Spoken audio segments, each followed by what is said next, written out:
prepubescent psychopaths commit the vilest evil against an infant. Today, they walk free among you. A tyrannical teen becomes a serial killer of taxi drivers and disco dancers.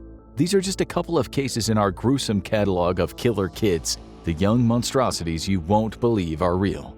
Zachary Davis. We'll start with the boy that we call the ultimate face of evil, a young man who perfectly fits the description of disturbed. The date is August 10, 2012. A 15-year-old boy in Tennessee, USA is going about his normal day. He's a quiet kid. He doesn't have too many friends. Those that do know him think he's a bit strange. He's obsessed with serial killers for some reason. He loves reading about their methods. One of his pastimes is Googling types of torture. He often downloads images of obscene gore. His favorite book? Stephen King's Misery. You could say he's one to keep an eye on. Not long ago, he wrote in his notebook, "You can't spell slaughter without laughter." This is a kid who is loved by his mother Melanie, a paralegal and a triathlete who adores Zachary and his 16-year-old brother Josh. On this day, all three of them go to see a movie. It's been a good day out. Melanie knows both boys have not been right since their father died in 2007 of ALS. She sent Zachary to see a psychiatrist. While the psychiatrist did say her son was suffering from a depressive disorder, Melanie decided it was best to cure her son with love and understanding. It was a mistake, a grave one.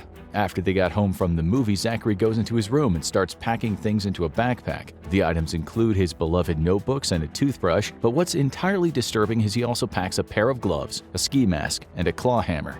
He has plans for the future, but right now he's concentrated on the present, which means waiting for Melanie to go to bed. She does that at about 9 p.m., and when Zachary can hear the sounds of her slumber, he calmly walks into her room with a sledgehammer held in his hands. Towering above Melanie, he strikes her head with significant force. He keeps striking maybe 20 times until his mother is well and truly smashed, like someone on a medieval wheel. Blood is everywhere, spattered all over the bed and on the wall, covering Zachary himself. He looks like a maniac, clenching the weapon in his now red hands. He walks to what he calls the game room and takes whiskey and gasoline to drench the place. Soon the room is aflame, and Zachary, purposefully leaving his sleeping brother alone, leaves the house hoping his brother will die in the fire. Thanks to a fire alarm and the fact that Zachary had closed the game room door, his brother will survive. Zachary's plans are thwarted when he's picked up by police about 10 miles away from his house. During a subsequent interrogation in what can be described as a voice that epitomizes evil, he explains some things. The detective already knows some things about Zachary, his obsession with killing, his mental distress, and what seems like a willingness to emulate his favorite serial killers. Zachary explains what his plans were, what would have happened had he not been picked up by the cops. "I didn't feel anything when I killed her," Zachary said about his mother. Something was obviously very wrong with this kid. He had some serious mental issues. His father's death had obviously hurt him, but he had a loving family, unlike the majority of the serial killers he admired, whose lives were mired in trauma from a young age. Zachary's evil seemed to come from an unknown place. He was an enigma, like all the kids you'll hear about today. Even in court, he showed absolutely no remorse when he was shown photographs of his mother's beaten body. He quite calmly explained that he'd used the sledgehammer because there was no chance of missing or leaving her alive. He smiled when describing the sound the weapon made when connecting with her head. It was a wet, thumping sound, he recalled. In later interviews, he looked like a madman. When the judge sentenced Zachary to life in prison, he shared some words with the court. "You became evil, Mr. Davis. You went to the dark side. It's that plain and simple. Can we beat this story? You know us, viewers. Of course we can." Let's now have a look at one of the murders that Zachary had read about and was highly impressed with, a crime that he admitted served as an inspiration for his own crime. Nevada Tan. What's so utterly shocking about this next crime is that the murderer was only 11 years old, and to most people she seemed like a little girl who was as harmless as the teddy bears she kept by her bed. She was in fact a brutal killer of the highest order, and that's why young Zachary had so much respect for her. On June 1, 2004, Girl A is at her elementary school in Sasebo in Japan's Nagasaki Prefecture. It's lunchtime, and Girl A walks up to another girl, 12-year-old Satomi Mitarai. It's just an ordinary lunch break for all the other 6th graders, some of whom are playing, others napping, but most are still eating from their bento boxes. Girl A goes on over to Satomi's desk and says to her, "Hey, come outside with me. I have something funny to show you." Satomi has never really had any issues with Girl A, so why not go see this thing? The two walk out of the classroom, and Girl A leads the way to another room, an empty one. Satomi asks her what this funny thing is. Girl A's face suddenly transforms into an expression of infantile rage. She whips out an incredibly sharp box cutter and slices Satomi's neck. Soon after the teacher realizes the girls are missing, she goes to see where they are when she finds young Satomi lying in a pool of blood. When she asks Girl A what happened, she hears the reply, "I have done a bad thing." There has never been a clear motive. Maybe Girl A had read too many violent comic books. Maybe she was stressed or had Asperger's syndrome, but she wasn't the only case of kids killing other kids in Japan. Satomi's father later said, "I can't understand it at all. I don't have a clue." Sometimes the reasons for such acts are not easy to ascertain, especially when the killer is so young and seemingly innocent. Girl A apparently cried a lot after the murder. She was sent to a kind of special school for rehabilitation. Strangers even wished her well.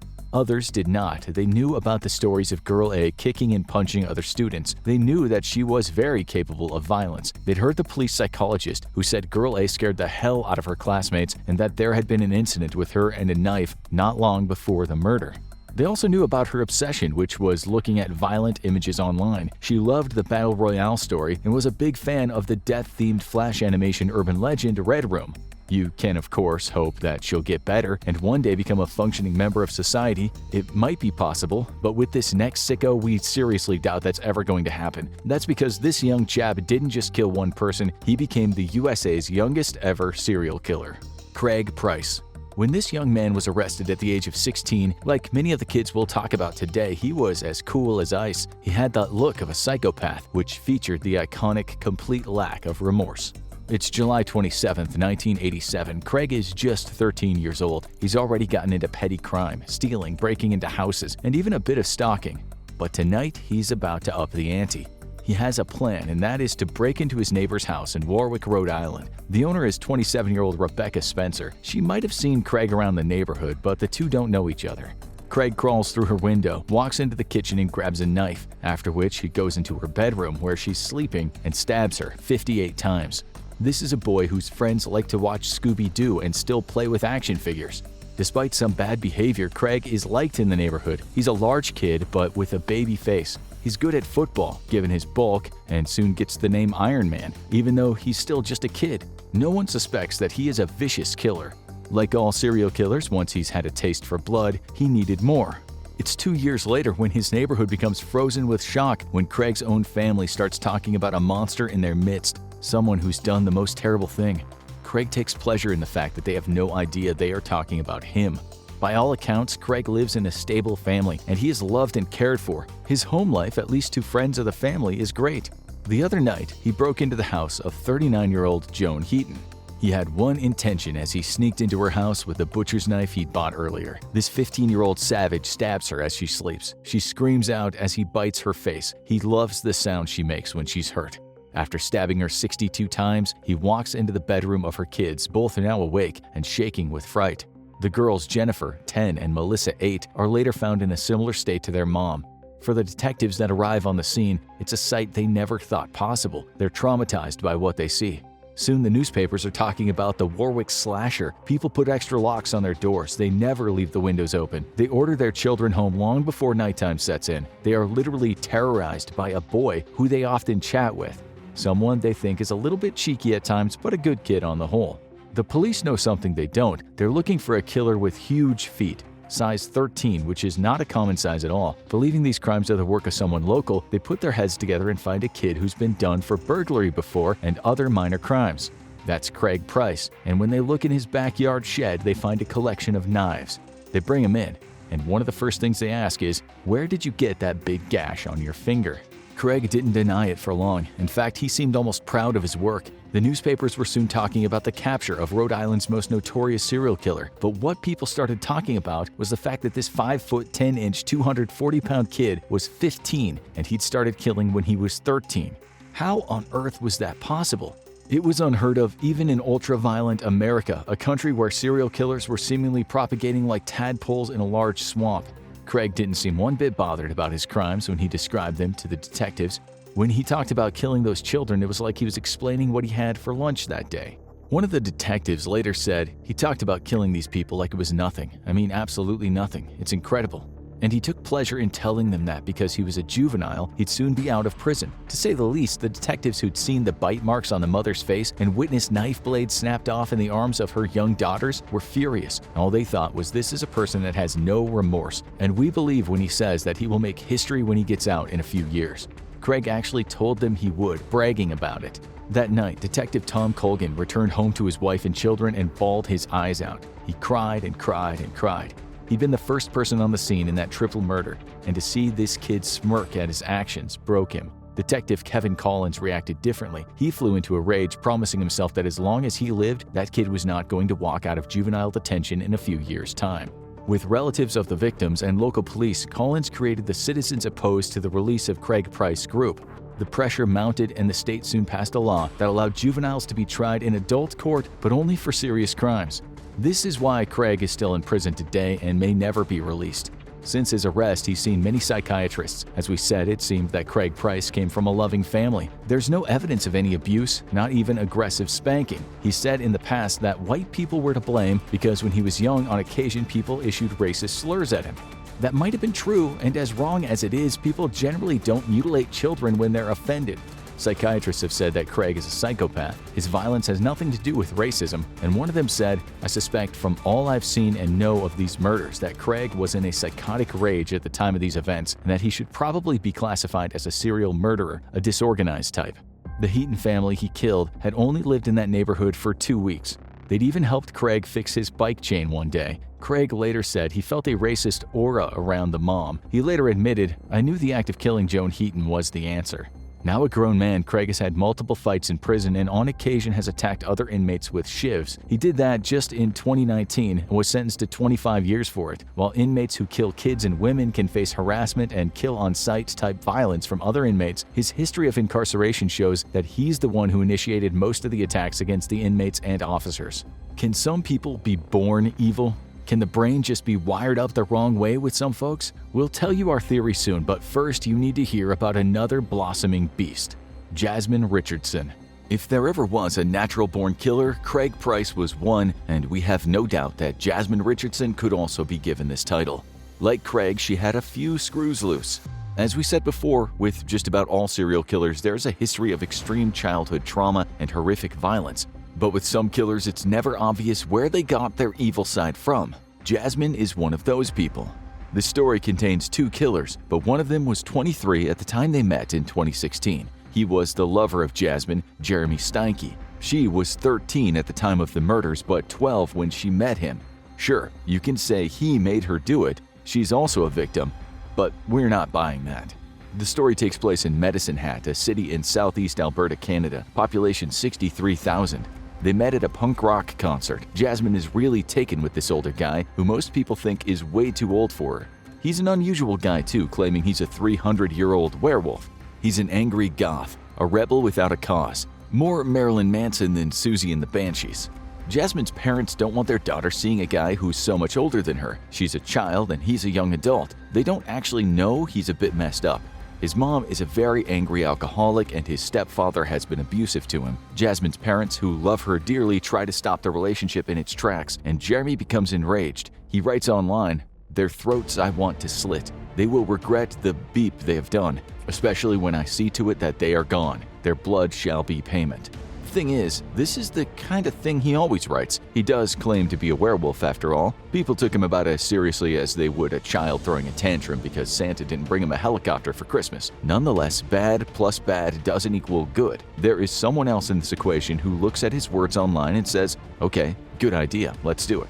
About 1 month later, Deborah Richardson and her husband Mark are stabbed to death in their basement at home.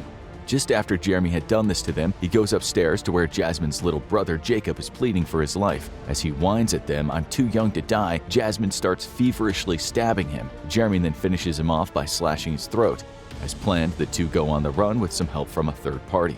Right now, it seems like the young girl might have been taken advantage of by a very troubled man. But is this the case? Is Jasmine also a victim? We think not. Not only did she stab her brother, but she had made the plan with her lover, whom she promised to marry. In fact, it seems killing her parents was her idea. Police records show the first time anyone talked about killing anyone was in an email when Jasmine wrote to Jeremy saying, "It begins with me killing them and ends with me living with you." She received the reply, "Well, I love your plan, but we need to get a little more creative with like details and stuff." Later, Jeremy said, "When you find your soulmate, you'll do anything for them. I did anything." Jasmine also shared some words in court of a similar nature, saying about her plan, "I loved him so much I thought it would bring us closer together." Jasmine was charged with first-degree murder, as was her lover. She spent some time in a young offenders unit and later in a psychiatric unit. To some people's dismay, she was released back into the world in 2016. Jeremy Steike is still serving a 25-year sentence. This next story will make you wonder what it means to be a human. Even though it happened years ago, the wound it left on Great Britain is still oozing with anger and tears. The question you have to answer is, just how evil can you be when you're just a kid? We mean barely past the age where you don't like to sleep without a light glimmering in your bedroom. Robert Thompson and John Venables. It's February 12, 1993. Two kids, Robert Thompson and John Venables, both just 10 years of age, are in a shopping center not far from the city of Liverpool in England. Like they so often do, they're skipping school. They hate school and find much more pleasure in going to the local shops and stealing candy and toys. On this day, they've stolen a bunch of things, including some modeling paint they'll later use in the vilest way you can imagine. This is what happens next. They're looking at people in the shopping center, many of them mothers with children too young for school. What they're actually doing is looking for a victim. They're like jaguars assessing their prey. They intend to steal a child away from their mother and take them to a quiet place in the street where they will throw them in front of a car. That would be evil in itself, but they're going to do much, much worse. They find their prey, a 2-year-old named Jamie Bolger. He's with his mother, Denise. Just for a second, she lets go of Jamie's hand because she needs to pay for the meat she just bought at the butcher shop. When she turns around to see where Jamie is, he's gone. CCTV is right now showing Jamie being led away by two young boys, images that will soon be seared into the minds of the British public. The boys take Jamie to a canal not too far away from the shopping center. That's where they begin their torment by dropping the small child on his head. They keep walking and are seen in total by about 38 people. Some adults naturally ask what two kids are doing with an infant, to which the reply is that he's their younger brother. They giggle as they walk along, even going into a pet shop for a while. It's all good fun for them. When they get to a secluded bit of railway line somewhere in the distance, they begin their sadistic torture, which includes using that modeling paint. They do things to him with batteries, bricks, and stones, hurting him as an angry child might do to an old doll. They finally kill Jamie with a heavy weight taken from the train tracks. Doctors will later say the child suffered 42 serious injuries, any of which could have killed him.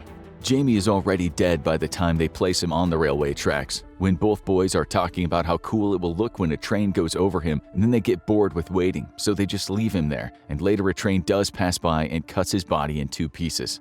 These kids were not criminal masterminds. They'd been seen on CCTV. Scores of people remembered their faces. When the police spoke to them, one of them had modeling paint on his shoes. Does this sheer lack of cunningness show they didn't know what they'd done? One of them actually asked a cop if they could make him come alive again, as if he were a broken toy. Barely anyone in the country didn't want to string these two kids up by their necks, even though some argued that they literally didn't know the difference between right and wrong and had violent upbringings themselves. "Hang them," shouted some of the public. Age didn't matter to them. These boys were sick in the head. So in 2001, when the boys turned 18, they were released under new identities. The people were again furious. The press had never even been able to photograph them, so how they looked as young adults was a mystery. Even though the outrage-inducing tabloids tried to help them form a picture in their heads, the question was, can people who've done such a horrible thing be rehabilitated? The British system, perhaps quite a bit kinder than the US system, thought the answer was yes. It should be said both boys came from broken homes, with Robert's mom drinking her way through life and almost losing her kids to a care home. John's mom was less prone to violence, but a case report from a social worker said she had a serious depressive problem, which had led to neglect of her children. Venables has now been in and out of trouble all his life, using drugs, drinking, and spending time in prison for various things, including some sexual transgressions. His identity has always been kept a secret because he will be killed, and probably killed horribly. The system will always have to protect him. At least Robert Thompson is said to have integrated well into society. Do they even deserve to be living among the public? Many people on the tough streets of northern England still want their pound of flesh. Turning the other cheek is not their thing. They say leopards don't change their spots. Once a killer, always a killer. The USA will soon face a similar predicament, as you will see later on. As for this next killer, he proved that some kids never get better. Ed Kemper. There's a line in a movie that goes, "You tell the angels in heaven you never seen evil so singularly personified as you did in the face of the man who killed you." We imagine that it was true for the victims of Edmund Kemper, a creep, a killer, the literal lover of decapitated heads that he kept in his bed. But what was he like as a youngster? A bundle of joy? It's August 27, 1964. All is quiet in the house of Grandpa and Grandmother Kemper. 15-year-old Ed has been living in their house for a while. Truth be told, he hates his mother with a passion, and living with her is a nightmare. She used to lock him in a dark cellar for days and nights on end with the spiders and the rats, sometimes screaming through the cellar door as the light crept in. "You deserve this, Edmund. This is what happens when you look at a woman's breasts, you disgusting little pervert." Grandmother Kemper is focused on editing a manuscript she's written about Boy Scouts called Boy's Life. Her husband is out doing the grocery shopping. As she's busy with her pen, Ed walks into the kitchen. She says, "Hi, Ed, darling," not even looking up. Ed walks behind her and fires 2 bullets into her head. He then grabs a knife and stabs her 3 times. As her lifeless body drips blood, Ed sits down and waits for the return of his grandfather. He then decides it might be best to take his grandmother's body to one of the bedrooms. Even at 15, he's a hulk of a boy, not far off of the 6'9", 250 pounds he will become. He picks up his grandma like she's a mannequin. As soon as he hears his grandpa's car pull into the driveway, Ed gets up and goes out to greet his grandfather. Ed's always adored the man. He's been his rock in a life of emotional quicksand. As the grandfather gets out of the car, shopping bags in hand, he wonders why Ed's carrying a rifle, although Ed's always messing about with a gun. The grandfather's had to confiscate it now and again because Ed keeps shooting animals. "Hey, buddy," says the grandfather. Ed lets him walk in front and points the end of the .22 rifle at the back of his head about an inch away. Bang! The grandfather drops to the floor and dies instantly. When the cops pick Ed up, this well-spoken boy with an IQ of 145 tells them he did it. They ask why he stabbed his grandmother 3 times after shooting her. Ed replies, "I wanted to make sure. I didn't want her to suffer." "But why? Why did you do it in the first place? To people you obviously love?" Ed looks at them with a blank expression on his face and says, "I just wondered how it would feel to shoot Grandma." That's what evil looks like. It looks unconcerned. It looks normal with the strange undercurrent of the absence of emotion. Heightened senses can see pure evil. These people can feel the coldness of violent psychopathy on their skin. If you look into the lives of serial killers, you start to see patterns. Physical and sexual abuse is common, as is abandonment. In general, being shown no love whatsoever is the story of most serial killers' childhoods. And as with Ed, quite a few serial killers have had absent fathers, very controlling, often narcissistic mothers. Ed's mom physically and psychologically tortured him. She systematically humiliated him. She destroyed every ounce of self-worth he had. This never bodes well for kids, but the vast majority don't end up becoming serial killers. We'll explain why soon. Ed fooled the psychiatrists who later treated him. He played them like fools. He stayed in a psychiatric hospital for a few days. The doctors and staff loved him. They thought he was always friendly and impressively intelligent. Right before Ed was released at the age of 21, one of the psychiatrists wrote, "I would see no psychiatric reason to consider him a danger to himself or to any member of society." He was talking about the same man that later said, "When I meet a pretty girl, one side of me says, I'd like to talk to her, date her. The other side of me says, I wonder what her head would look like on a stick." One of the conditions after Ed's release was that he went for regular chats with the psychiatrists, who were now saying Ed's juvenile record should be wiped, as it wasn't fair to have that taint in his good character. That was that. Ed started his life again with a clean record. On September 14, 1972, Ed saw 15-year-old Aiko Koo hitchhiking, so as usual he picked her up. He was already an expert at manipulation and murder. He choked her to death, then went for a beer. He later took her home, dissected her, and buried the body parts. He kept her head, though, as he liked to sleep with and play with the heads of his victims. Her head was in the trunk of his car when he went for his usual appointment with his probation psychiatrists. One of them wrote that day, "If I were seeing this patient without having any history available or without getting the history from him, I would think that we're dealing with a very well-adjusted young man who had initiative, intelligence, and who was free of any psychiatric illness." Another that day said Ed's motorcycle was more of a threat to his life and health than any threat he is presently to anyone else. Ed was eventually convicted of murdering 10 people in all, including his mother, whose head he used as a dartboard. Even after everything he'd done, the many detectives, the Mindhunter guys, and the prison staff and doctors all liked him. Ed was a star and very generous with his answers in interviews. The question is, how did he fool everyone? How do the so-called experts know when a rotten kid should be taken out of society forever? Well, with this next child, it was pretty obvious, but yet again, mistakes were made. Juan Fernando Hermosa. It's 1991 and the 15-year-old Juan Fernando Hermosa is in the mood to cause trouble. He's raging inside, tired of his deaf mother and angry at the fact that his father is hardly ever at home. He spends most of his time hanging around gaming arcades in Ecuador's capital city of Quito. This is the day he gets his gang together for something serious. After drinking away much of the day and later going to a disco, the boys then get in taxis. As the driver pulls up at the destination, Juan pulls out a 9mm pistol and shoots him in the head. The others laugh nervously. Some are quiet, some are afraid. They just killed a man. Wow. They push the dead man into the back and take his car, dumping the body outside town. This is just the beginning of his reign of terror. About a week later, Juan and his gang visit their regular hairdresser, Charlie. After getting haircuts, they invite Charlie to go for drinks and shoot her dead. Make no mistake, Juan is the ringleader. Some of his buddies are just too scared to say anything like, "Murdering people isn't too cool." They know how dangerous he is. Not long ago, he came into school with the head of a cat in his bag, showing it off like it was a Star Wars figure. He'd changed. Ever since he found out he was adopted, something had snapped. Over the next few weeks, bodies kept being found, all shot with a 9mm pistol. 11 of them are the bodies of LGBTQIA people, obviously lured someplace and then executed. 8 are taxi drivers. One time the gang pulls over a truck and they shoot 2 of its occupants. The city is in a panic. Somebody is out there killing people for nothing. A serial killer. The police put together a task force and warn people not to go out alone at night. The gang's downfall happens soon after one of them is caught shoplifting. The cops interrogate the boy, asking him what he knows about the murders. These delinquents all seem to know each other, but the kid keeps quiet. He won't squeal. Well, not until they give him the customary beating that many Ecuadorians in police custody are used to. So the game was up. It was time to bring the young killer in. On the night they planned to capture Juan, they waited until the early hours of the morning and get into his house through a skylight. But Juan heard them and soon pulls out his gun. Bullets flew in the darkness, someone threw a grenade into the room, and then another, and there was so much firepower that a roof collapsed, trapping 2 cops under the rubble. Juan, still not hit, saw his chance and he tried to get out of a window. Hundreds of rounds were fired, but the only person who got hit was Juan's deaf mother. She lay dead with 11 bullet holes in her body as Juan is trying to lower himself down from the window. The place was surrounded and he was taken in, unbelievably with barely a scratch on him. The people of Ecuador couldn't believe the serial killer was just a kid who they named Niño del Terror, the child of terror. As the law stood, he was a minor, and so when the judge handed him 4 years for at least 22 murders, the people were outraged. The judge asked Juan why. Why did you kill them? Juan said he would have let them live had they just kept quiet. He was a psycho, no doubt about it. As psychos are apt to do, he became a leader in juvenile prison, not through brute force, but through his cunningness. He even managed to get a gun snuck in for him.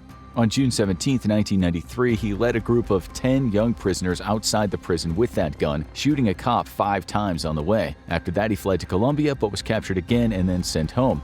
Incredibly, they let him finish his short sentence and he was let out in 1996. He was free, but he was wanted. In Ecuador, you don't shoot cops and kill innocent civilians and then just get away with it. Just after Juan's 20th birthday in another city while living with his father, 5 men in hoods over their heads get a hold of him. His body is later found. He'd been horrifically tortured, cut to pieces with a machete, and then shot so many times he looked like a human showerhead. To many people in the country, that was justice. Rough justice maybe, but necessary. Leopards, they say, don't change their spots. This one had to be put down. At the end of the time, the media around the world was saying no child on earth had been that evil. What kind of kid starts serial killing at 15? They obviously had very short memories. Eric Borel. For decades, people have tried to figure out what went wrong with this next kid. This is what we'll say about evil. When the brain is wired a certain way and the environment is ripe for wretchedness, you can get something monstrous. Maybe that's what evil is, when nature and nurture perfectly intertwine to form a human weapon of mass destruction, when the wicked components of the environment and biology don't cancel each other out but make a highly destructive compound. Such as with Eric Borel, whose fundamentally religious mother beat the hell out of him and told him he was a child of sin. Most kids would be traumatized, but their frontal lobes would come to their rescue and tell them not to go through with what they wanted to do in their dark fantasies. Not with Eric. Eric's frontal lobes hissed and fizzed as he had an emotional short circuit. Here's the story. The year is 1995. Eric is quiet in school. He studies electromechanics and he's not a bad student. When he finishes school, he goes home to admire the pictures on his wall, old photos of his hero, Adolf Hitler.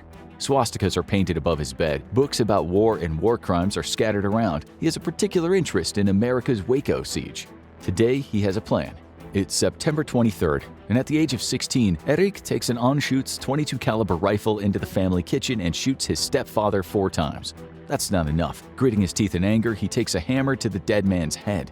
It's early evening, so as usual, Eric's stepbrother is watching TV in the living room. After hearing the screams, he turns around to see Eric staring at him from the living room door. Within a minute or two, he's dead, suffering the same fate as his father. Covered in blood from head to toe, Eric grabs the TV remote and turns over the channel. He waits patiently for his mother to return from the place where she's learned he is sinful, her beloved church. At 8:30 p.m., she enters the house, saying, "Hi, I'm home." She screams when she sees her husband's bashed-in head. Bang! One shot, she's dead. For some reason, Eric doesn't go to work on her with a hammer. We'll never know why. Outside, in their beautiful, scenic village of Souliers-Pont in southeastern France, it's quiet. He looks outside, thinking about his next move, and then covers the bodies under sheets. He takes a backpack and fills it with cookies, a raincoat, a map, some cash, and a handgun that fires only rubber bullets. He packs a bunch of real ammunition into his pockets, and now, dressed in all black with a rifle strapped to his back, he begins what he regards as his one-man blitzkrieg through pastoral France. He walks through the wilderness alone, passing sprawling vineyards and terraced orchards. Now and again, he stops to rest, having a cookie or two while thinking about what he's going to do. It's almost 7 in the morning when he gets to the next village, another quiet place famous for its wine. Eric looks at a house. He knocks on the door, and his buddy from school answers, 17-year-old Alain Guillemette. What happens next, we don't know, but it seems Eric wants something from Alain. They talk in the garden for a while, and then Alain sends Eric on his way. As Alain turns, Eric blasts him in the back, killing him. Eric walks through the town. It's getting busier now. No one thinks anything is wrong. It's hunting season, rifles are a common sight, and murder is almost unheard of in this part of rural France. Then Eric gets to the town square, calmly brings the rifle sight up to his eye, and starts firing at anyone. One witness says it was like a Hollywood movie. It was surreal. One woman is bringing out the trash when she is shot and killed.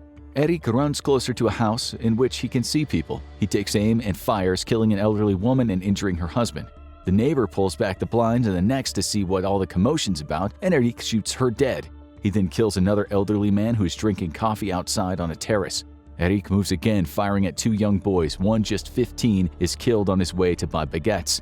He shoots a shopkeeper, a man buying a newspaper, and a guy at an ATM. He kills an old man walking his dog who's on his way to play boula with his retired buddies. Now people are running, alarms are ringing, and the fire brigade is out. People are diving under cars, jumping into doorways as this young psycho keeps firing. Finally, he's chased toward a vineyard, but doesn't get there. He walks over to a cypress tree and his life ends there. Many people have been seriously injured. The death toll will be 15. But why?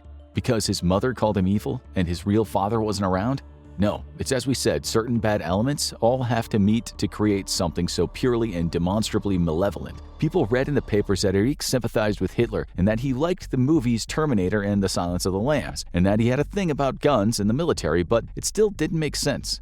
With this in mind, we come to our last 2 evil children who, if you meet them in the USA today, you might do well to turn on your psychosensitivity radar. Eric Smith.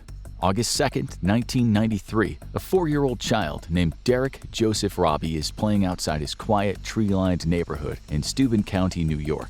There's another kid playing outside, 13-year-old Eric Smith, a bespectacled kid who's the perfect picture of youthful fragility. Eric seems like a normal kid. He has loving parents, he's not even close to being impoverished, but he's experienced many problems. With his small frame, his glasses, bright red hair, and his speech impediment, he gets bullied at school almost daily. He's beaten up frequently. Inside him is an unaddressed anger that is about to explode into something terrifying. Both boys are on their way to summer camp on their bicycles when Eric stops the younger boy in his tracks. For whatever reason, and for a reason perhaps only the devil himself knows, Smith gets hold of Derek. This is not to bully him or even hit him with his fists. There's something beyond rational thinking. Eric strangles the boy and leaves him for dead. He then thinks about what he's done. He has time to consider the product of his rage, and he isn't done. Never mind in shock. He takes a large rock and drops it on Derek's head. Eric actually has taken the time to dig up 2 rocks and chosen the larger one. If this isn't macabre enough, he takes the Kool-Aid from Derek's lunchbox and wipes it into the open wounds. Police see the body is left posed, as serial killers sometimes do when they take great enjoyment from their work. Posing bodies for serial killers is their art form, the pièce de résistance of their signature. A 13-year-old doing this is unheard of in the annals of murder. A few days later, Eric looks at his mom and tells her, "Mom, I did it. I killed Derek." His mom wants this to be a lie, a strange fantasy, but he is telling the truth.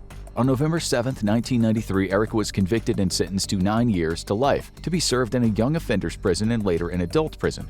In 2002, the parole board agreed that Eric, then 22, showed little remorse. 2 years later, he started talking about his murders a bit more. He admitted what he'd done was terrible, explaining that the bullying he'd faced made him take his emotional anger and rage out on someone who had done nothing to bring on such violence. In 2009, just before another parole hearing, he told a journalist that all that anger inside him back then was saved for other kids that tormented him. He said, "If I could switch places with him and take the grave for him to live, I'd do it in a second." The Robbie family didn't believe a word of this. The attack wasn't one strike with a bat, a knife plunged in rage. It was sustained torture, the work of a maniac. In 2021, during his 11th parole board hearing, Eric said he just wanted a normal life. A wife, a job, and kids, and after a risk assessment, he was granted parole. He's now free. He'll have to see parole officers until his dying day, and if he commits a violent crime, he can kiss goodbye his freedom for the rest of his life. Still, the Robbie family is furious. The question is, will that rage reappear? This is what some Brits said would happen to the kids who tortured and killed Jamie Bulger. But while there have been some issues, those boys haven't resorted to extreme violence again. Is Eric now cured? Is that even possible? Can you rehabilitate a killer when he committed a crime that brutal? This is a question you need to ask yourself because this next killer will be released at some point too. Alyssa Bustamante. October 21, 2009, St. Martins, Missouri. 15-year-old Alyssa Bustamante has a plan, an utterly wicked plan. This is a girl with issues. Her father's in prison, her mother is an addict, so she lives with her grandmother. She has no sense of self-worth. She hates herself and takes it out on herself. She's lacking the love and attention all children deserve. But that doesn't excuse what she does next. She's like a million troubled girls and boys in America, but the difference is she's ready to commit evil deeds. She's experienced the nurture and nature that is destined to create the wicked compound we talked about. On this day, she's hanging out at her grandparents' large property, the perfect place for adventures. Most of the time, she does enjoy running around the woods and even attending her Church of Jesus Christ of Latter-day Saints. But today, she has something very different on her mind. She tells her younger sister to go get that girl that lives down the street to come out and play. 9-year-old Elizabeth Olton. That she does, and Elizabeth never returns home. Elizabeth's mom calls the police, and the next day they turn up at Alyssa's house asking questions. "Have you seen this girl? She was out playing with you. Where did she go?" Alyssa, almost grinning inside, tells them she has no idea where little Elizabeth is. Earlier, she'd written in her diary, "I just killed someone. I strangled them and slit their throat and stabbed them, and now they're dead. I don't know how to feel, ATM. It was amazing. As soon as you get over the 'oh my god, I can't do this' feeling, it's pretty enjoyable. I gotta go to church now, LOL." The cops find this diary in her messy bedroom, which has dark poetry written on the walls and some words written in what looks like blood. In the diary, one entry says how she plans to burn her house down with everyone in it. Another entry says, "When I explode, someone is going to die." Police see what looks like a shallow grave close to Alyssa's house. Little do they know, Alyssa dug that grave 5 days before she committed the murder. The crime wasn't a moment of unfettered, suppressed rage. It was carefully planned. The police discovered that Alyssa had taken the girl to a wooded area, strangled her, slit her throat, and stabbed her repeatedly in the stomach. Psychiatrists later said this kind of behavior was partly due to a major depressive disorder and borderline personality disorder. As for Alyssa, she said she just wanted to know what it would feel like to take someone's life. The victim's mother called Alyssa an evil monster. Who could argue with that? She was appalled when the judge sentenced Alyssa to life in prison with the possibility of conditional release in 2024, and that is coming up soon. In 2021, someone started a petition called Repeal Law that could free Elizabeth Olton's murderer, Alyssa Bustamante, within 3 years. So far, it has 3,565 signatures of the 5,000 target. One of the last comments reads, "She doesn't deserve any kind of freedom. This is more than she deserves, being fed and living. Elizabeth didn't get to have her life with her family. I'm Elizabeth's mother's friend, and there is nothing I would love more than to see Alyssa pay for her evil the rest of her life." Who do you think are the worst out of these killer kids? Now you need to see how the old-timers did it and how these sneaky serial killers finally got caught. Or have a look at World War II serial killer even the Nazis wanted dead, Dr. Satan.